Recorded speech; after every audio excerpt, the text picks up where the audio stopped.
virtual reality is taking the world by storm. There's places where you can go on a date and do virtual reality activities. I haven't heard of any virtual reality dates yet, but I'm sure they've happened. And so what happens is virtual reality is the idea that you can enter and you can have an experience in a virtual world. And so the main component is obviously visual.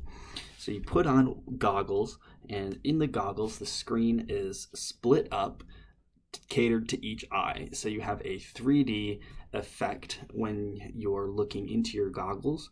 That way you're able to see in a 3D effect, and it's like you're in this actual virtual world. And why is that good? Because nowadays we can use this technology to help people learn. We can market. We can do all of these great things because you're actually cutting out the real world and you're inside of this virtual world, and you're able to have an experience that you wouldn't be able to have without this virtual reality. And so there are a few things that are able to enhance a virtual reality experience, and oftentimes what we see mostly is with audio. Because if you think about it, a lot of times if you're at a show, or say you're at, just for example, say you're at SeaWorld, you're going to be sitting there up in the stands, and there's going to be just this great sound and this great show in front of you, and it's an experience.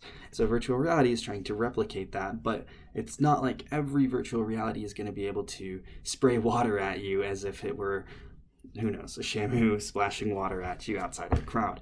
And so most of the time it's just the goggles and then a headset and audio to keep things much like reality. And Virginia Tech has had kind of the pinnacle, I guess, of virtual reality, where they had this place that they called the Cube. And in the Cube, they were able to study tornadoes.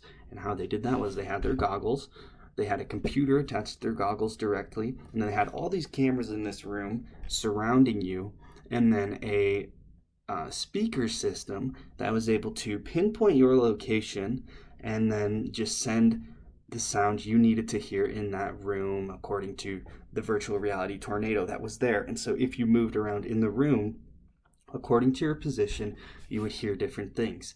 And so this is kind of the idea of virtual reality, that you can put on some goggles, put in some headphones, and literally escape reality because your major senses of sight and hearing are just taken over by this virtual experience.